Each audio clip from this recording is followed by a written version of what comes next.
최근 몇 년간 전세 사기 이슈가 굉장했었고 이러한 문제는 현재도 계속되고 있습니다. 그래서 요즘엔 다들 임대차 계약서를 쓸 때, 특히 전세 계약을 할 때 많은 사람들이 전세 사기 때문에 벌벌 떨기도 하고 예전보다 이것저것 따지는 것도 많아졌습니다. 그런데 생각보다 아직도 많은 세입자분들이 전월세 계약을 하면서 보증금을 상습적으로 돌려주지 않는 이 악성 임대인 명단을 조회해 보지도 않고 계약을 덜컥덜컥 하는 경우가 대다수입니다. 아니 100명 중 99명이 이렇게 합니다. 앞으로 나의 집주인이 될 사람이 지금까지 수십억 또는 수백억의 보증금을 돌려주지 않은 초악성 임대인인데 이 명단을 조회하지도 않고 또 이들과 계약한다는 것은 스스로 불구덩이에 뛰어드는 것과 마찬가지죠. 전월세 계약을 할 때 이 악성 임대인 조회를 부동산 중개인이 잘 알아서 걸러서 해주겠지라고 생각을 한다면 완전히 오산입니다. 공인중개사에 따라 임대차 계약을 할 때 어떠한 공인중개사는 임대인이 악성 임대인인지 아닌지 조회를 해줄 수도 있고 또 어떠한 공인중개사는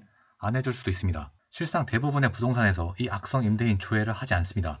물론 표본의 오차가 있을 수 있지만 생각보다 진짜 거의 하지 않습니다. 그럼 여러분들은 또 이러한 이야기를 하겠죠. 아니 부동산에서 도대체 하는 게 뭐야? 뭐 억울하실 수도 있겠지만 결과적으로 거액의 부동산 임대차 계약을 하면서 그냥 남이 알아서 다 해주겠지 라고 의존적 자세를 취하는 것은 절대로 좋은 자세가 아닙니다. 공인중개사만 악성 임대인 조회를 하지 않는 게 아니라 공기업도 이 악성 임대인 조회를 확인하지 않는다면 여러분들은 믿으시겠습니까? LH 임대주택에서 보증금을 돌려주지 않은 임대인을 확인을 해보니까 국토교통부 악성 임대인 명단에 20명이나 들어가 있었습니다. 그냥 일반 개인도 아니고 이런 공기업에서도 악성 임대인을 확인도 안 하고 계약을 하고 있는 것이 현실입니다. 제 영상을 여러 번 보신 분들은 제가 지겹도록 하는 말을 아실 겁니다. 그 누구도 함부로 믿어서는 안 된다. LH 관계자의 말에 따르면 악성 임대인을 확인하기 어려운 부분이 있었다고 변명 아닌 변명을 하는데 이런 이야기를 들을 때마다 고구마를 500개 먹는 것 같아요. 아니 국토부 명단에 버젓이 이름, 주소까지 싹 다 나오는데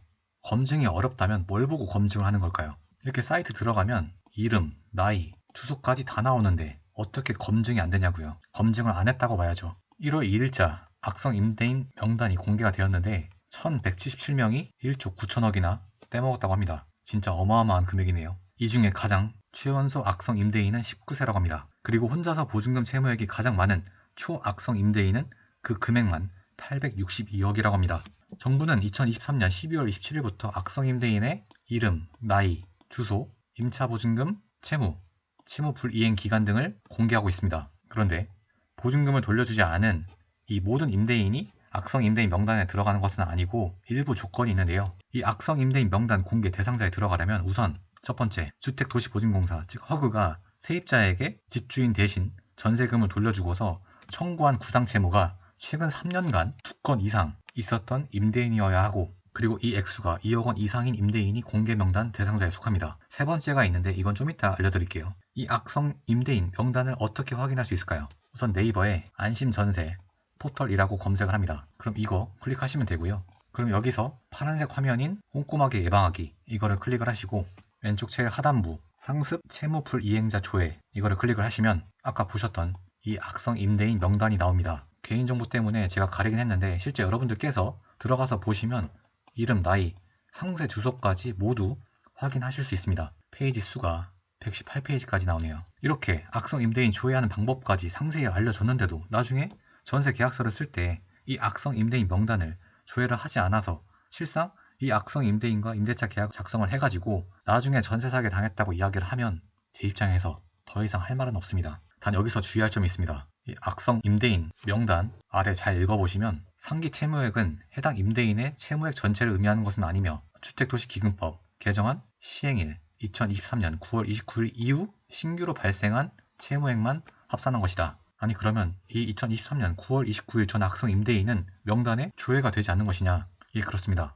2023년 9월 전에 발생한 대입 변제건은 공개 대상이 아닌 문제점, 즉 빈틈이 있습니다. 아까 제가 악성 임대인 명단 공개 기준 세 번째 조건을 추후 공개하겠다고 했는데 그것이 바로 2024년 오타입니다. 2023년 9월 이후 발생한 대입 변제건이 대상이며 이 이전에 발생한 대입 변제건은 공개 대상이 아니라는 겁니다. 그렇기 때문에 이 악성 임대인 명단에 나의 임대인이 없다고 해서 그 임대인이 완벽하게 안전한 임대인이라고 단언하기에는 문제가 있다는 거죠. 전세를 들어가는 데 있어서 100% 완벽하게 예방하기는 솔직히 어렵습니다. 하지만 대부분의 세입자분들은 이 악성 임대인 조회조차 알아보지 않는 사람이 대부분이기 때문에 나중에 이 악성 임대인을 만나서 머리를 싸매시는 것보다 지금 이 영상을 보시고 바로 그 사이트에 들어가서 미리 한 번이라도 악성 임대인을 조회해보는 습관을 기르셔야 나중에 임대차 계약서를 쓸 때 까먹지 않고 조회를 할 수 있게 됩니다. 그냥 이 영상 끄고 또 쇼츠나 릴스를 보러 가시면 나중에 임대차 계약서 쓸 때 반드시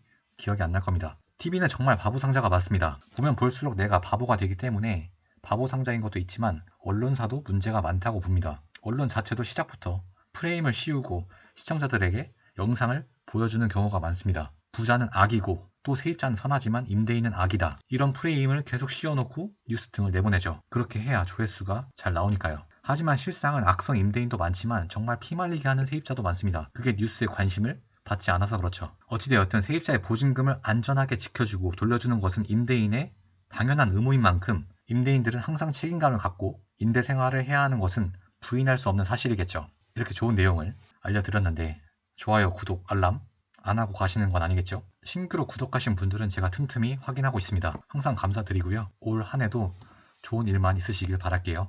영상 마치겠습니다. 고맙습니다.